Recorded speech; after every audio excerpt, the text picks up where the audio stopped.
Your Royal Highness, Princess Sophia, representative of the Swedish government, Minister Peter Eriksson, children, and global friends, we welcome you to the ceremony of the World Children's Prize for the Rights of the Child at Gripsholm Castle in Mariefred. This year, I will do less talking and let two young fellow Zimbabweans be your hosts presenting the WCP program.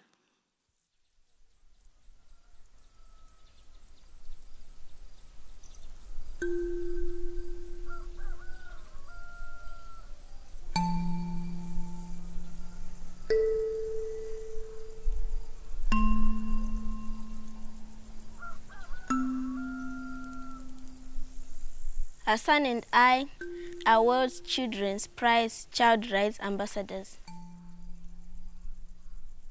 This is the story about our lives and our mission as ambassadors. I woke up at 4 o'clock. I fetch water before I light the fire. Then I sweep and wash the dishes. We have porridge for breakfast. Sometimes we put a little peanut butter into it. At 5, I start my walk to school, and I am alone in the beginning.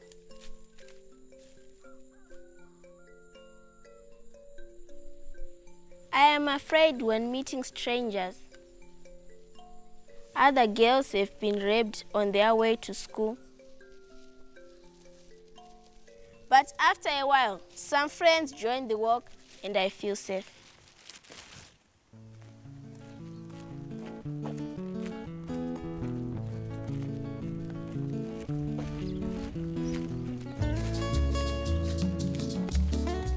I arrived to school after 1.5 hours walk. Before, we were punished with a whip on the inside of the hands if we were left. But now the punishment is to pick litter. I live together with my 2 elder sisters. My father passed away and my mother works in Mozambique. I used to get up at 5:30. But if I want to study, I would get up at 4:30 so that I could revise the paper that I wrote the day before.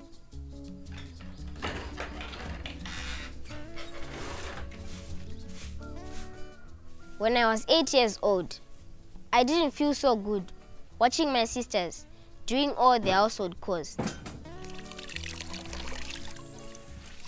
I told them that I was growing up and I would help them. They thought I was joking. Now, they give me more respect because of that. I fetch water and help them do other household chores.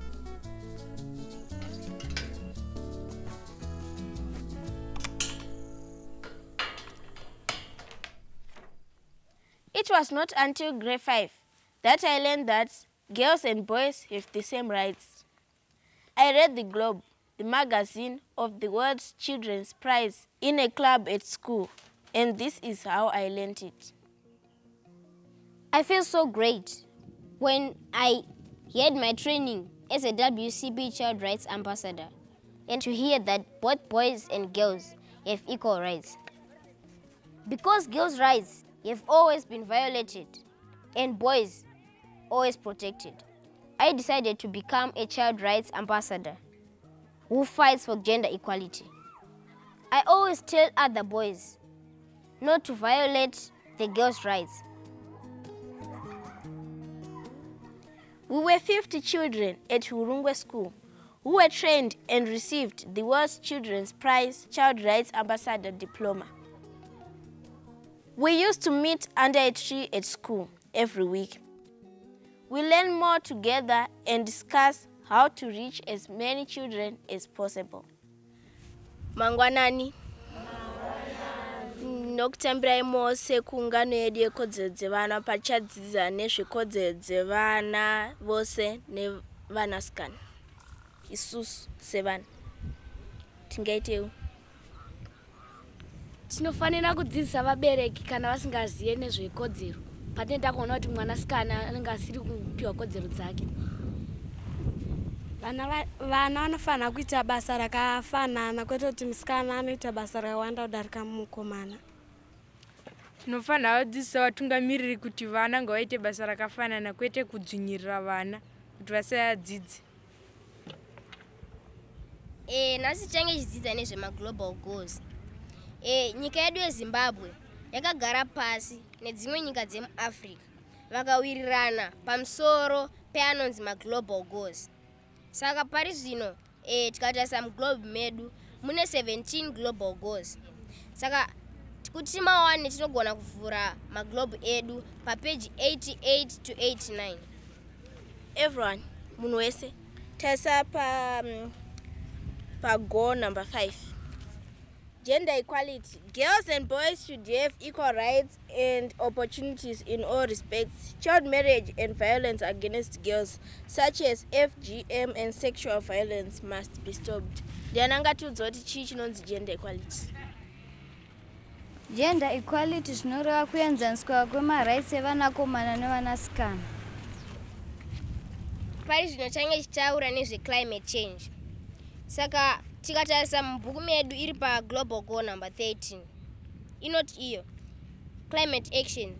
Children should learn how to combat climate change and be able to demand that adults or decision makers do the same. Saka chindipewo mimwe mienzaniso inokwanisa kukonzera climate change. Alvin. Greenhouse gases. Smoke from industries. Yes. Wildfires. We now want to look at the effects anozoitika anounzwa muno munyika yedu yeZimbabwe after climate change. Martha. Cyclones, yes. Vekina. Earthquakes. I'm not so sure about that. Sasha. Droughts. Droughts, yes. Beside Leroy. Floods. Yes, floods. Recently, people in Mozambique and some areas in Zimbabwe were victims of floods. We think climate change made it happen. At school, we have organized donations of clothes and other things to the children who are victims of the floods.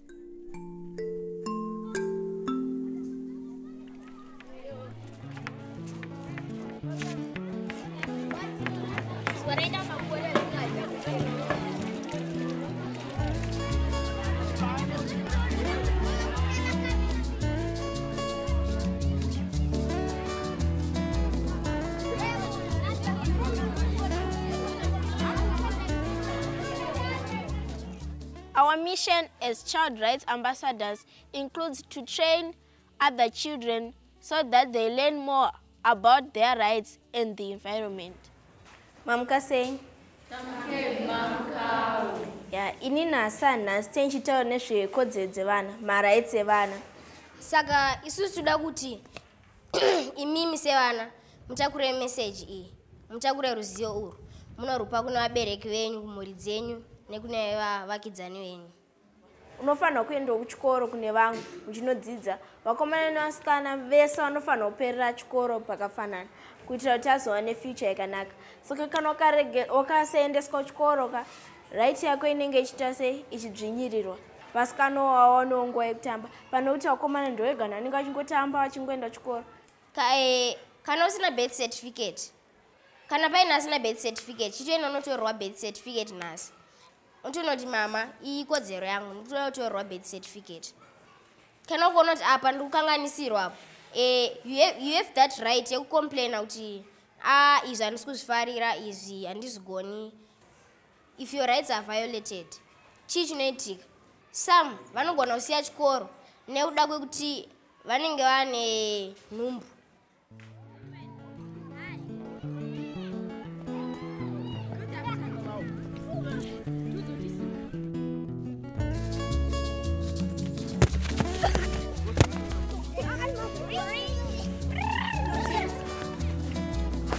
I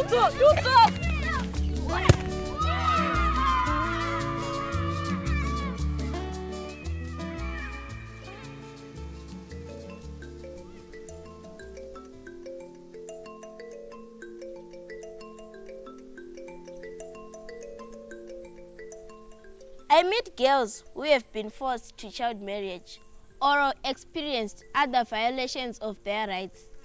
I teach them about their rights and try to empower them. Their lives are often very sad and not easy to change. Munozoona sei zvikuitika muZimbabwe pane zvakataurwa vachiti lese pamba pedu tiri varombe isusu vanosvika kune munhu anondichengeta voti mwana wenyu ndipendi murore ndokuti ndikupe kana chikafu kana zvese kana pfuma kuchengeta mwana vari kuenda kuchikoro. Pamakambonyikidzwa nderipi rubatsiro rwamaida kuti zvisarambe zvichiitika zvokumbonyikidzwa kukodzero? Taida rubatsiro rwekuti taigona kuendawo kana kumapurisa tonoripota zvanhu zvezvinhu zvatira zvisingazombendere mberi nekuti taigona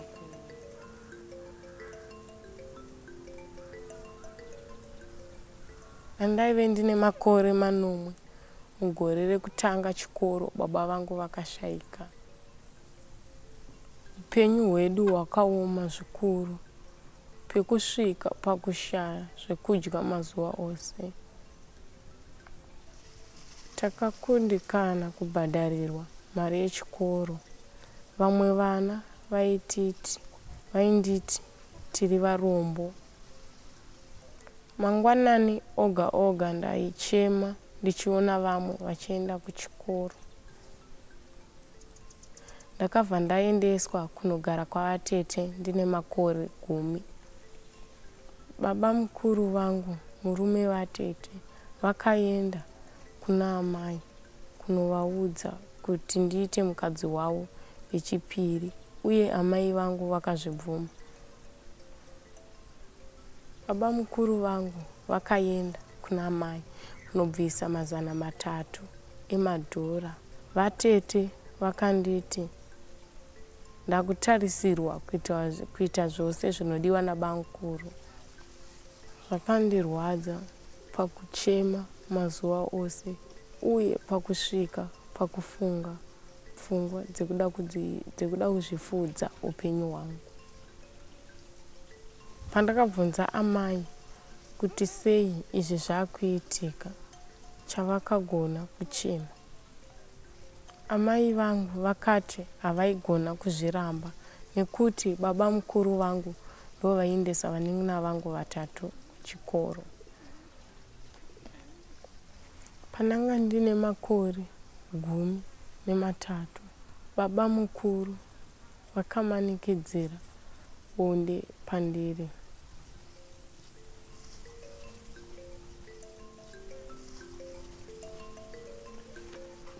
Upenyu hwangu hwakandiomera pandanga ndine makore 15.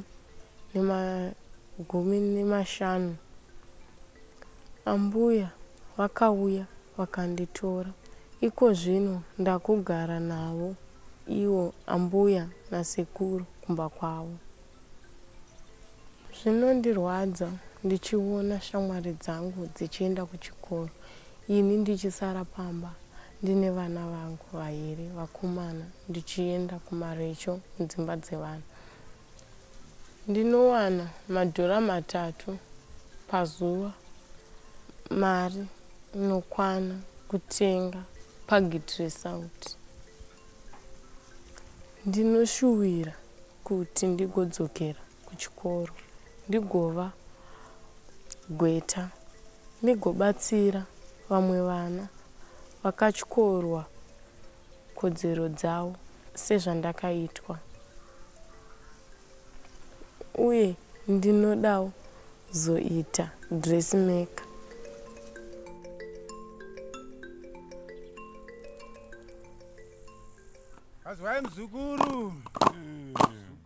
As child rights ambassadors, we should also tell the traditional leaders about our thoughts and facts about children's rights and the environment. I am always a bit nervous to do that, since we respect them very much. We know that with their help, we can reach much further as change makers for girls' equal rights and the environment. Nasi inina Kimbali. Tauya pano kuti tapurirewo ruzivo pamusoro pekodzero dzevana, climate change, kodzero dzevasikana, nenyaya yemanonzi global goals. Apo nyika yedu yakagara pasi nedzimwe nyika dzepasi rose vakawirirana nezve anonzi global goals kuti tive nenyika yakasarudzika. Manga muchiziva here kuti vakomana nevasikana vane kodzero dzakaenzana? Saka muzara nhasi tauya kuzokutapurirai ruzivo rwokuti vakomana nevasikana vane kodzero dzakafanana, saka vanofanira kuitirwa zvakafanana, sokuti vese vanofanira kuenda kuchikoro vachipedza vose panguva imwe chete inopedzawo vakomana. Saka isu sevamiririri vekodzero dzevana tiri kuti ngatimirei machild marriage, ngatimirei kuroodza vana vachiri vadiki, nekuti ukaroodza mwana achiri mudiki wapara mhosva. Vese vanofanira kuitiswa mabasa akaenzana, muchirungu yonzi gender equality. Mukomana toda kuvhunza mukomana kuti since you know kuti there's gender imbalance, sekudzidza kwenyu kwamuri kuita makatarisawo mucommunity medu, chii chingaitwe kuti dambudziko iri ripere takatarisana nemamiriro atakaita izvinezvi? Imimi mese vari panapa maakutoziva, saka zvomochiita imimi sezvo maakuziva mochitawo mabva panapa monotapurirawo ruzivo rwatatapurirana kune vamwe vanga vavakidzani vamunogara navo kana vamwe vari munharaunda, sezvakaitika pamazuva apfuura. Mesi tese tinoziva kuti kwakanaya mvura yakawandisa, saka izvozvi zvakaitika izvi nekuda kweclimate change zvakatadzisa vana vakawanda, zvakauraya ramangwana revana vakawanda. Izvi zveclimate change zvinokonzerwa nezvatinoita isusu vanhu, zvichireva kuti problem yatova isusu. Saka apa toda kungoedza kuti isusu sevanhu tinofanira kugadzirisa maitiro edu. Inini ndoda kutenda wanawa nedzidziso yawatipa kunyanya nezveclimate change, saka ndiri kuchitsigira zvakanyanya. Zvadi kuti imimi neproject iyoyi yevana vasikana mopinda by word mureva as a whole, saka vachinyasopirwa njero dzese by word ndo chichemo chatinacho, asi tazvifarira.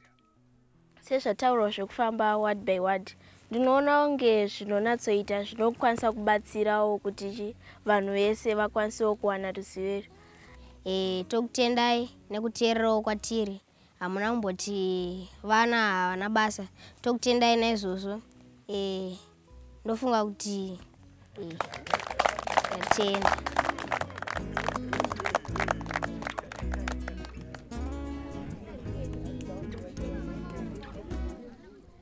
The No-Litter generation has made us more aware about the environment. And when we do our No-Litter Day, we not only collect litter, but also inform people here in Murewa that they should stop dropping litter everywhere. As members of the No-Litter generation, do not accept previous generations littering and failing to look after the environment. No-Litter generation also teaches us about the climate change and that we all have to be part of actions to change this. For us in Zimbabwe, this is very important, as otherwise drought and floods will increase here.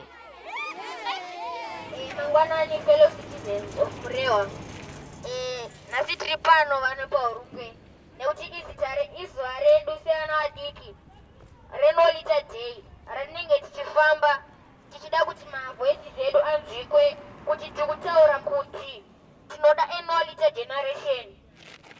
Ndokurudzirai mese murema murewa kuti tisarase marara pese pese.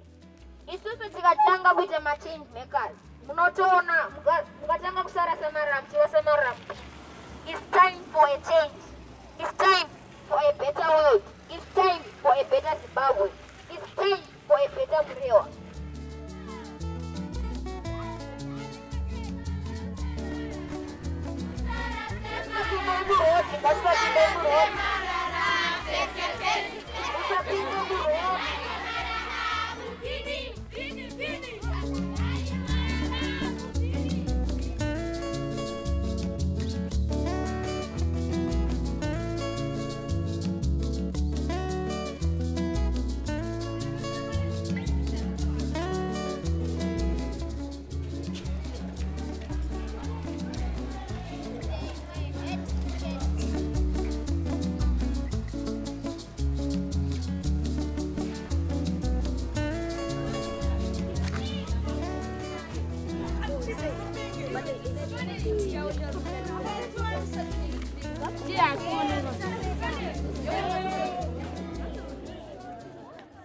This year, for the first time, we took part in the Round the Globe Run for a Better World.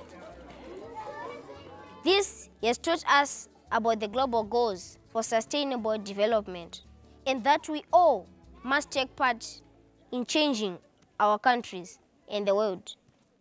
Mangwana nakanaka. Nhasi tinokutambirai kuchirongwa chedu chatikawirirana nevana vepasi rose. Nhasi tichange tichitaura nezvemaglobal goals atakawirirana nenyika dzepasi rose. Isu sevana vechidiki tichange tichitaura nezvekusimudzirwa kwekodzero dzedu dzakaenzaniswa. Ma-SDG ari kutaurawo nezvekuchengetedzwa kwenharaunda kuti tidzivise climate change. Tatenda.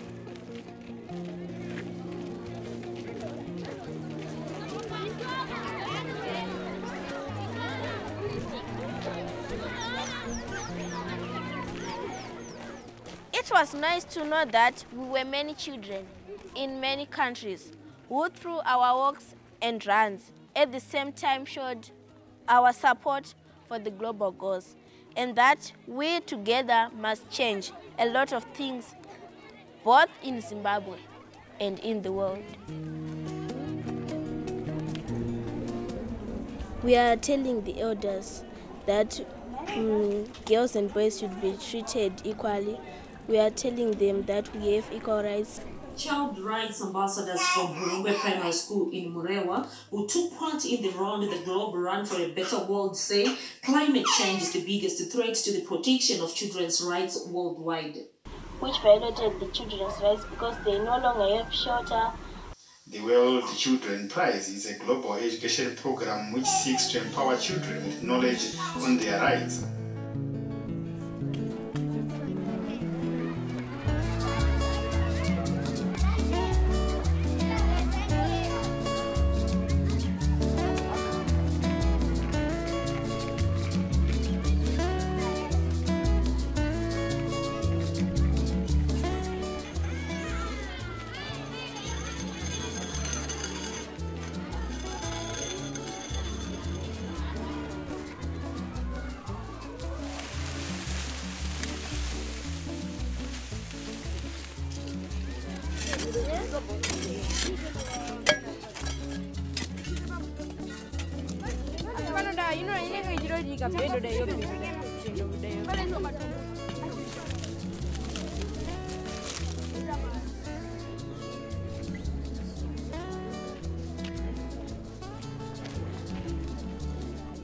The global vote is us children's own vote for the rights of the child.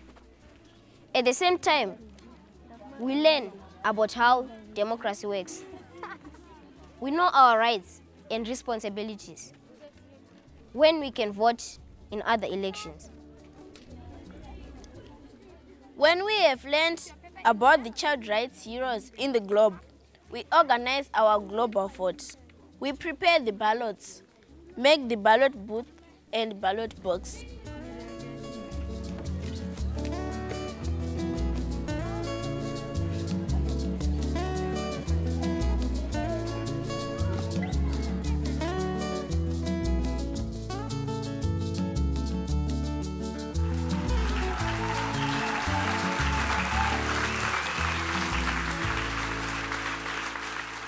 They have today shown us the story of the World Children's Prize program on film, and wow, how eager change makers they are. I nearly feel old myself. It is high time for you to meet them in person. Hassan and Kimberly, please welcome them with a hand or two.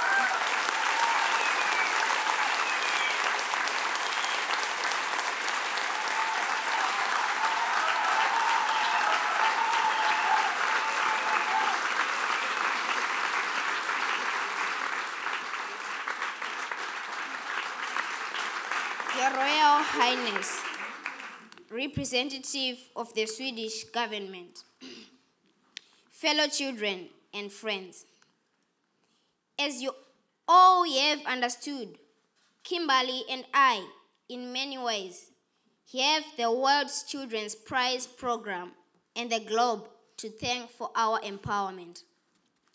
We are change makers who are not for sale, now or ever.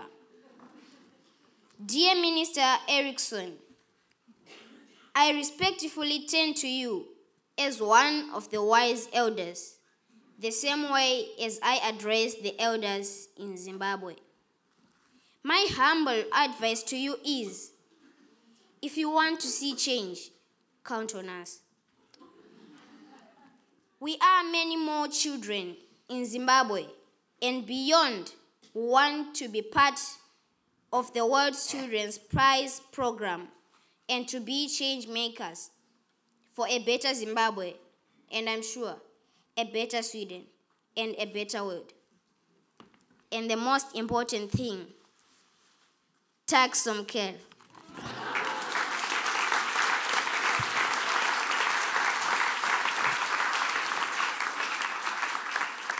On behalf of tens of thousands of WCP Child Rights Ambassadors and of millions of children taking part in the World Children's Prize program, I and Hassan, now that the World Children's Prize ceremony is coming to a close, would like to thank Her Royal Highness Princess Sophia for so kindly assisting us children here today. Thank you.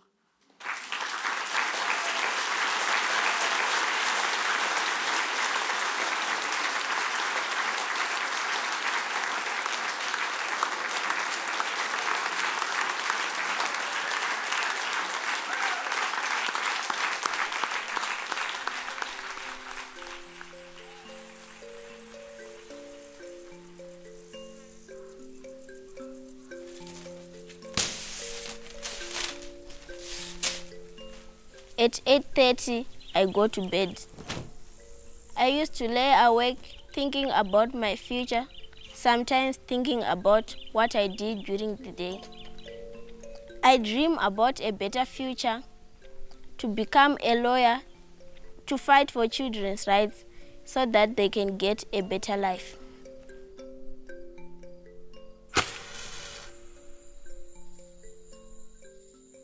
I think of what happened during the day, what mistakes I had made and how to correct them. I think about my future. I dream of being a judge so that I can judge in cases where children have been abused or have had their rights violated.